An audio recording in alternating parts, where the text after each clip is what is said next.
हरियाणा की राजनीति में धर्म बड़ा फैक्टर है। अपनी सियासी राह आसान करने के लिए बड़े बड़े दल और राजनेता इन डेरों पर शीश नवाते हैं। क्योंकि प्रचार खत्म हो गया है और अब गेंद नेताओं के पाले से जनता के पाले में आ गई है। ऐसे में अपने सबसे बड़े वोट बैंक को साधने के लिए नेताओं की नजर अब डेरों पर है। कारण है डेरे के अनुयायियों का प्रदेश के हर कोने में फैले होना। प्रदेश में सबसे विवादास्पद डेरों में से एक डेरा सच्चा सौदा। डेरा मुखी राम रहीम रेप और हत्या मामले में जेल में सजा काट रहा है, लेकिन अक्सर प्रशासन की मेहरबानी से वो पैरोल पर या फरलो पर बाहर आता रहता है। अभी हाल ही में राम रहीम को 20 दिन की पैरोल मिली है। एन मतदान के वक्त पैरोल पर जेल से बाहर आए राम रहीम के इस डेरे ने हरियाणा में नाम चर्चा बुलाई थी, जिसमें बड़ी संख्या में उसके अनुयायी पहुंचे भी। नाम चर्चा में मतदान को लेकर किसी तरह के संदेश से राम रहीम के अनुयायी इनकार कर रहे हैं, लेकिन सवाल है कि क्या ये नाम चर्चा कार्यक्रम डेरा के एक्टिव होने का संदेश था। सिरसा के एक निजी होटल में हजारों की संख्या में श्रद्धालु इकट्ठा हुए थे। ऐसे में पैरोल के विरोध के बाद कांग्रेस को समर्थन की उम्मीद कम है, लेकिन राम रहीम को हरियाणा की सियासी हवा का अंदाजा जरूर होगा।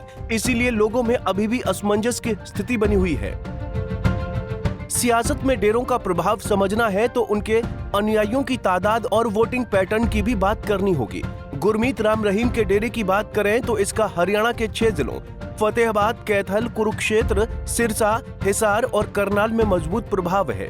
हरियाणा की कुल 90 में से 26 विधानसभा सीटें इन जिलों में हैं। डेरा सच्चा सौदा की कुल 38 शाखाएं हैं, जिनमें से 21 तो हरियाणा में ही हैं। फतेहाबाद, टोहाना जैसे विधानसभा क्षेत्र में डेरे के अनुयायी इतने हैं कि बस अपने ही वोट से किसी भी उम्मीदवार को जिता ले जाएं। 1.25 करोड़ अनुयायियों का दावा करने वाला राम रहीम का डेरा सच्चा सौदा का प्रभाव हरियाणा में है ही। कई अन्य छोटे बड़े डेरे भी जिनकी एक खास इलाके जिसमें तूती बोलती है। ऐसे डेरों की लिस्ट में राधा स्वामी सत्संग ब्याज से लेकर डेरा लक्ष्मणपुरी तक कई डेरों के नाम शामिल हैं। खास बात यह है कि हर चुनाव में किसी एक दल या उम्मीदवार विशेष समर्थन देने का फैसला डेरा द्वारा प्रत्यक्ष रूप से नहीं लिया जाता है, बल्कि डेरा की सियासी विंग ही पहले ऐसे फैसले लेती रही है। मगर डेरा सच्चा सौदा के प्रमुख गुरमीत राम रहीम इंसा ने पिछले साल मार्च में सियासी विंग को भंग कर दिया था और अभी तक सियासी विंग को फिर से गठित नहीं किया गया है। गौर करने वाली बात यह है कि 2006 में डेरा सच्चा सौदा की ओर से राजनीतिक विंग बनाई गई थी और हरियाणा, पंजाब, राजस्थान, उत्तर प्रदेश व हिमाचल प्रदेश में इस विंग के करीब 35 सदस्य बनाए गए थे। अभी दलों के उम्मीदवारों के साथ बड़े नेताओं व राजनीतिक पर्यवेक्षकों की निगाहें डेरे के अंतिम फैसले पर टिकी हैं। सूत्रों की माने तो इस बार डेरा कांग्रेस या भाजपा में से किसी पार्टी को समर्थन दे सकती है। सिरसा से सतनाम सिंह, पंजाब केसरी टीवी।